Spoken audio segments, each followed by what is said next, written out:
Welcome to the Metal Prognosis. My name is Lee, and on today's video, we're going to look at the grind machine number 2. So we had a look at the first one. That was lots of fun going through and seeing the different combinations of the amps and cab simulations they had in-house and how they all matched up and married together. That was really cool. So we're going to do the exact same thing, but with their next product that Audio Assault has brought out. So we're going to use the exact same session as last time, because it's all set up, it's already done. My finger's still bunged, so I can't really play at the moment. So here's a chance for us to still have a conversation and still do something, and I can still progress this channel a little bit. So if you didn't see the other video, I had a song set up with dry guitars, or what I like to call naked guitars. So guitars just running straight through the mixing console here. And we used a VST plugin by Audio Assault to bring those guitars alive and sound pretty decent. And we're going to do the exact same thing in this video. So let me change the cameras, move them around a bit. We'll set everything up there, and let's see what sounds we can come up with the grind machine number 2.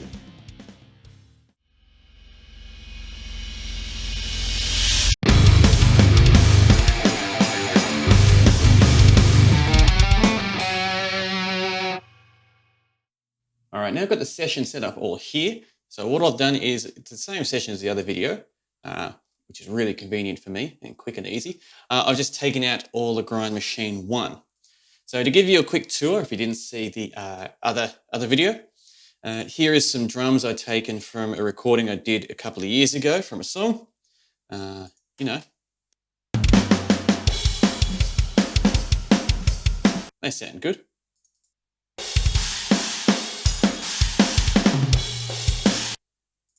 Got a bass line here,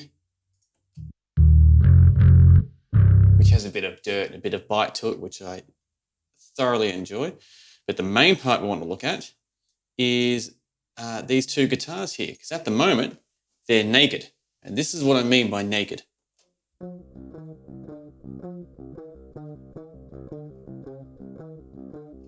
It is the honest truth of what a guitar sounds like when you just plug it in and record. So without an amplifier, without tubes, without preamps and all the other things involved to make the sound what it is, this is what we start with. So just like the last one, or if this is your first one, what we'll do is we'll take one guitar, so we'll take the guitar left, put it in the center so we can hear it nice and clearly, and let's bring up the grind machine 2 and see what we've got to work with. So a little bit different compared to the first one, which is cool, that's no problem. So let's see firstly what it sounds like. I'll just solo it. What it sounds like before we actually turn anything on. So what's its default sound before we touch anything?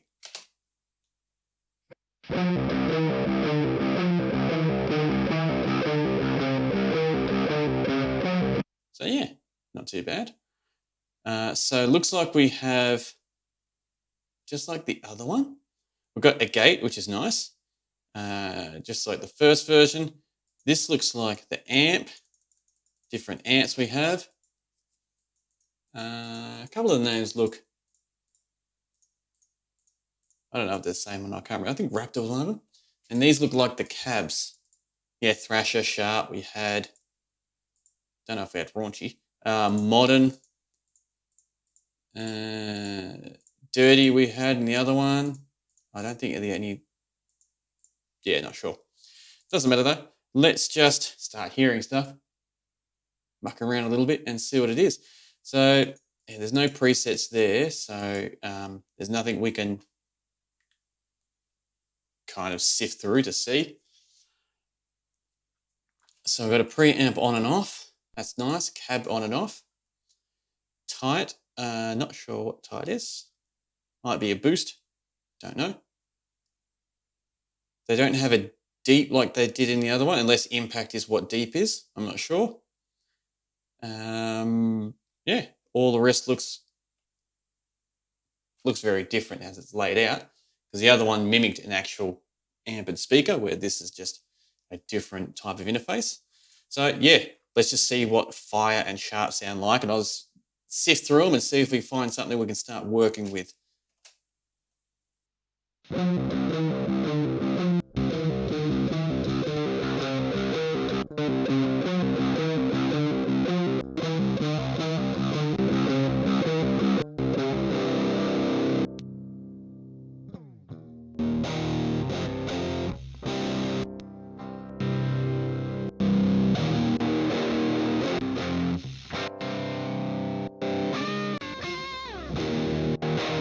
have no idea what amps these are based off. 90210. It's Beverly Hills postcode, but I've not in America, so I have no idea what that's meant to referring to. That looks like an acoustic based setup. AK-40, like, sounds like a gun. This looks like a British.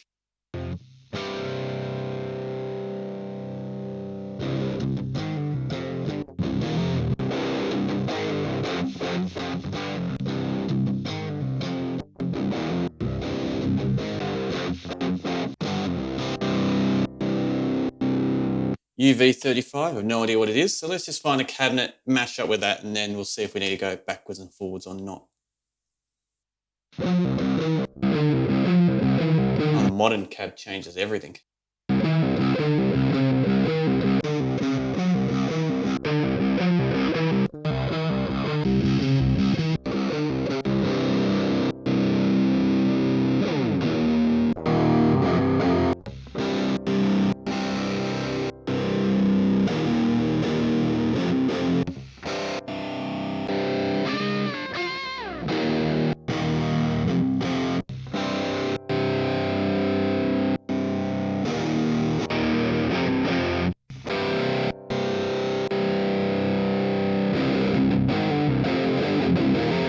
Yes, this type does seem like a bit of a boost.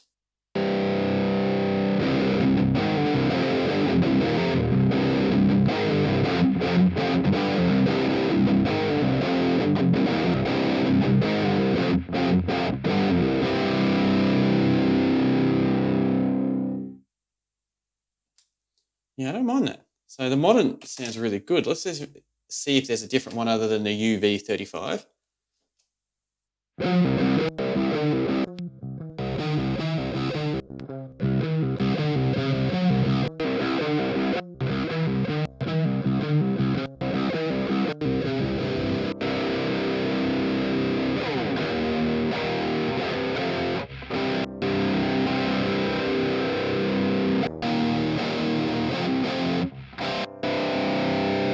I'll stick with UV35 for now.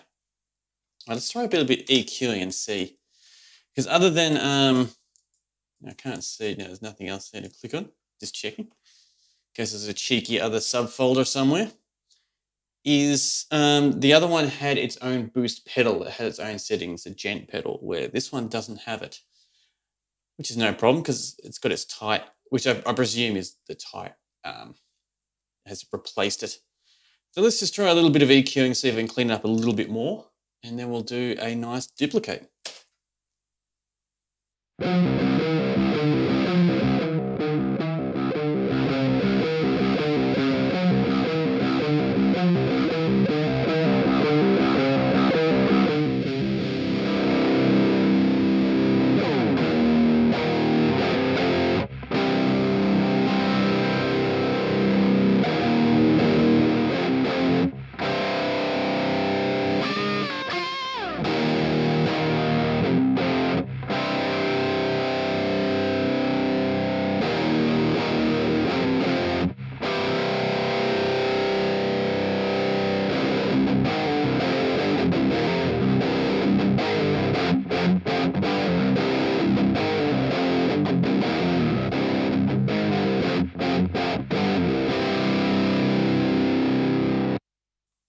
So let me just bring up the EQ for this. Got to try to keep in mind where my head's going to be, that I don't want to cut anything off. I'm just curious to see, there's a little bit of high hiss there, which is coming probably around about the 5K. So let's just suss it out a bit. 10K, sorry.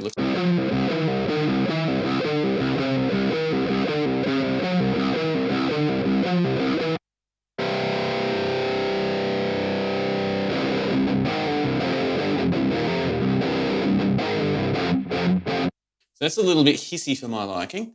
And the gate isn't really helping out with that much, which is fine. Like I don't need to do so much. There are other ways to get rid of that, so let's not get too bogged down in that. I just wanted to see to make sure my ears weren't deceiving me. Is there anything in here? No. Nope. It's nothing even about it. Okay, cool. So let's say that for argument's sake, this was it. This is the sound that we actually wanted, and this is what we're going for. So let's do a cheeky,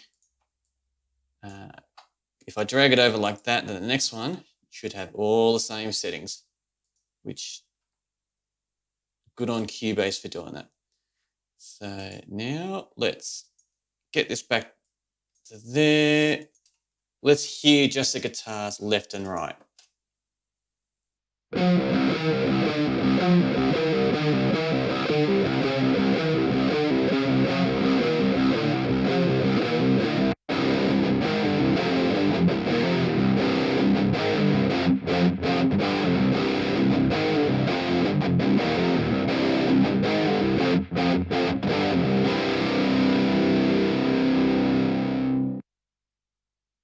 Still would like to do a little bit more work. Let's add a little bit more bottom end.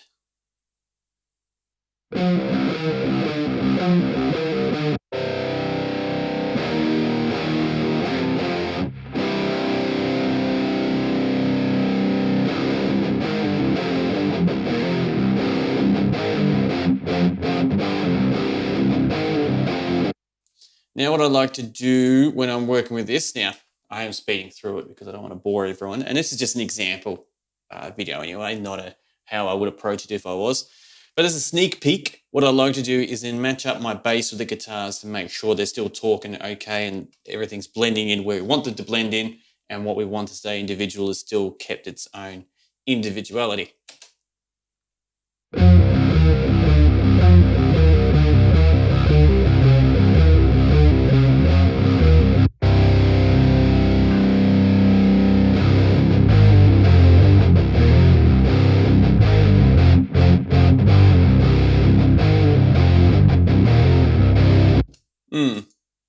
Wouldn't mind the guitars just to be a little bit more punchier, but I don't want to spend too much time going through this. So let's hear it all as a full mix now.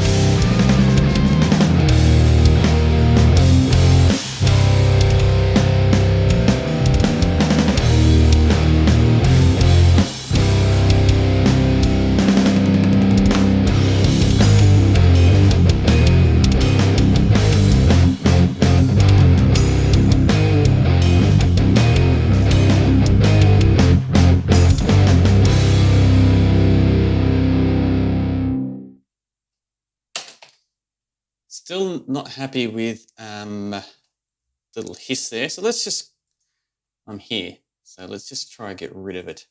So I'll do it in the group channel just to do a quick edit so we can clean it up a bit.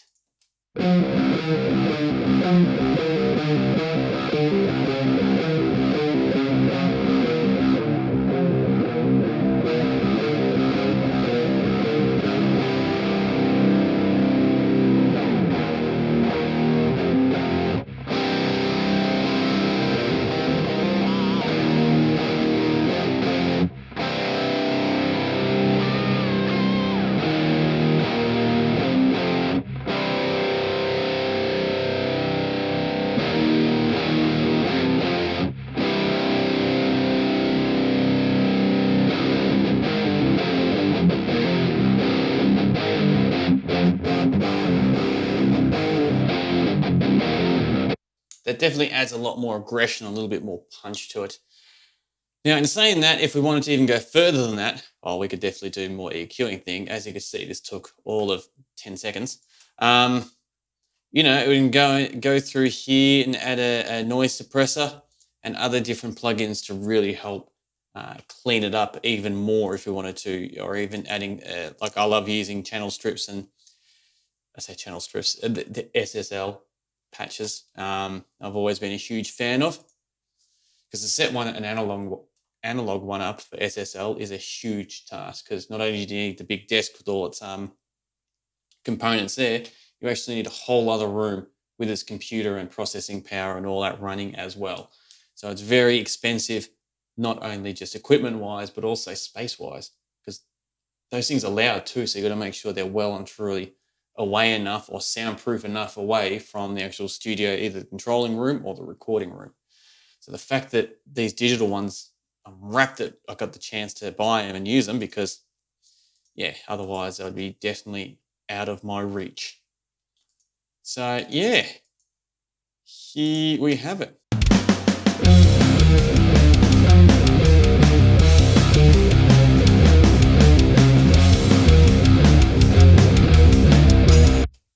So let's just quickly, before I turn it off, that's left. And I'll bring this one up right. And let me just run through a couple of the different cabinets while it's jamming through, just so we can hear some other stuff as well while it's playing.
Yeah, so that's the Grind Machine 2.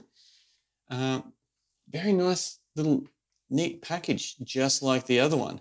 So to save myself a little bit of mucking around with editing later, let me just bring up the Grind Machine, the first one, just so you can see, here's a difference of a visual difference. So instead of having like a dial here, yeah, you had the picture actually change the different amp. See, like we had a Thrasher, we had a Devil, Demonic. So they're kind of, I don't know how they actually did. Actually, I have no idea. They're all slightly different. Did they have a Raptor? Yes. So the Raptor would be the equivalent of the Mesa Boogie rectifier. Yeah, so they've kind of created their own little cousins of the original ones and kept that in their own little family name by the looks of it. So that's cool. So let's wrap that up here. Let me reset up the camera and we'll have a little bit of a chat with some final thoughts on this. Not only just this one, but also compared to the Grind Machine, the first one. And there's a quick look through on the Audio Assault Grind Machine 2 that they brought out. And firstly, I want to talk about the interface of how they try to emulate it. So we have a few different ways on how they've tried to visualize the digital compared to the analog. So first, what we've got is something I put here just for this conversation, is we have like a straight distortion pedal like this going into an amp head and speaker like this.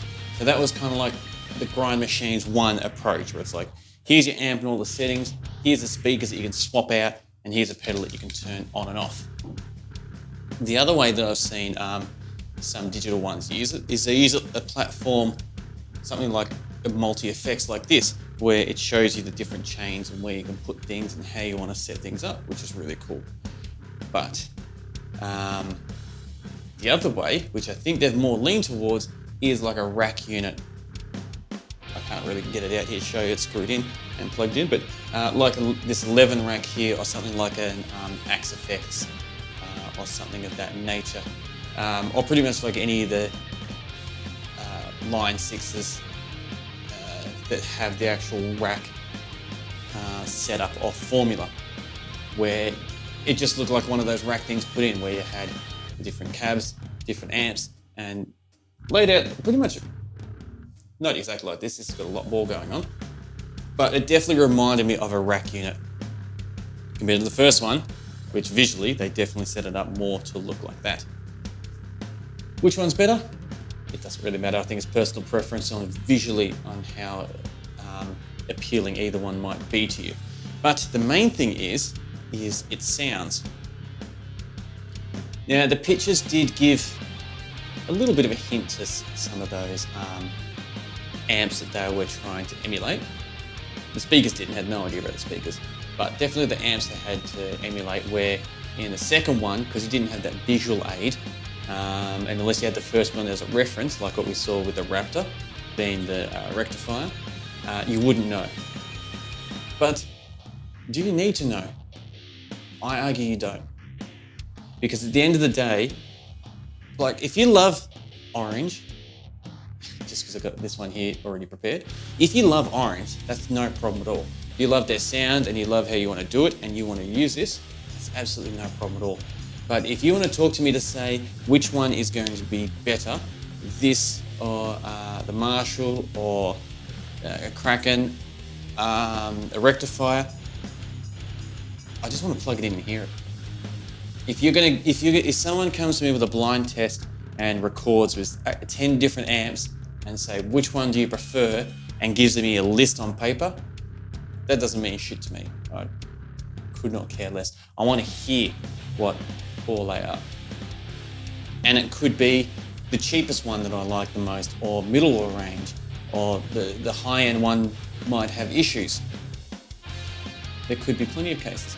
But the only question that you need to answer is which one sounds best for the project or for the song. So the fact that you didn't have any visual aspects in the Grind Machine, the second one, is totally fine, because you're forced to then to rely on your ears. And that's what you want.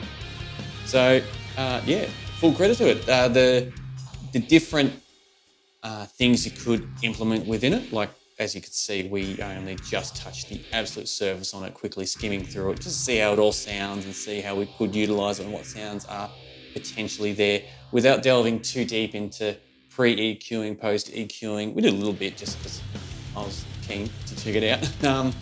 But also too, like we could have put a boost before it, added something else afterwards. We could have turned off the cab, their impulse response simulator they've got, and added in a different one, and added third-party IRs or cab simulators where other companies or other people have done it, and not just be limited to theirs. So that's really cool that they've got that option to turn it on and off. But the thing I like about the Grind Machine, both of them, is it's got their taste and their flavour. So it's really cool and super easy and quick just to pull it up and go, what have you got to offer? Here it is out on the table for you. And that's it. Super quick, super simple. Compared to other ones where sometimes they only give you half or a little bit, which is fine, but then you've got to figure out the right combination, what to put it towards, and how to best link it and chain it. Where I really love the fact that it's like, this is us, there you go. So yeah, definitely a fan in that regards. And if that's not your thing, you can still utilize their product by, as I said before, turning off their cab, using that. Or if you like their cabs and want to hear it with a different amp, whether it be a real one, you could throw this straight through my 2 notes, for example, and then use their cabs to see what sounds and what you come up with. So that's extremely convenient and a fun way to be creative, to see on how you can come up with different sounds. And as you saw, like I did a playthrough of that minute song, and within a playthrough we probably came up with 12 to 18 different combinations just within that minute, compared to using old analog gear where, oh boy, you could be there all day plugging in and unplugging stuff and going backwards and forwards, trying to get that same level of adventurousness. So I've kind of always turned these little final thoughts into a discussion of analog versus digital. Not really versus, but just a comparison to how you can utilize them and the positive things of how technology's changed and how it's become a lot easier for us. And this video is absolutely no exception is the word I'm trying to get to that kind of unspoken rule that I've just added to these videos. That's okay, that's fun. But yeah, look, it was lots of fun going through it and all that. I recorded this the same day as I did the grind one, so since then I definitely haven't spoken to Audio Assault, so zero affiliation with it, or not really zero, like I bought the product, so in that regard I use them, but I haven't spoken to them, so there's no endorsement, no sponsorships. This is just me purchasing it, having it a go and seeing how it goes, and they're pretty decent. I don't mind it at all. So if someone did come to the studio and said I want to record it using this, or if I offer it to them and they say, wow, that's really good, I got absolutely no quarrels using that as a foundation for a guitar tone, because I reckon you could take it really, really big places. And if that's something you want to see, I'd happy to do a video like that to see how far we could actually push it with other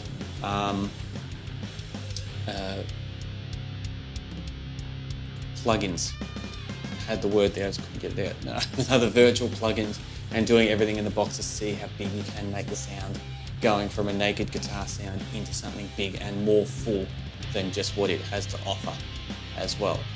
So, another video down, nice little digital one. Sucks that I can't play it at the moment because of a really, really minor injury, but that's the world of a guitarist. It doesn't take much to force us to take a step back. But it's good that I got to be creative in a different way. So thank you very much for joining in on this conversation. I really hope you enjoyed it. And I'll definitely do something on, the other one I've got is the what is it called? Hellblaster? Hellblaster? I can't remember what it's called. But it's another one they have, which I bought. So we'll definitely check that one out next and see what that has to offer and how that difference between the grind machines. So, thank you very much for joining me in this again, and I thoroughly look forward to chatting with you again next time. And until next time, please, stay safe.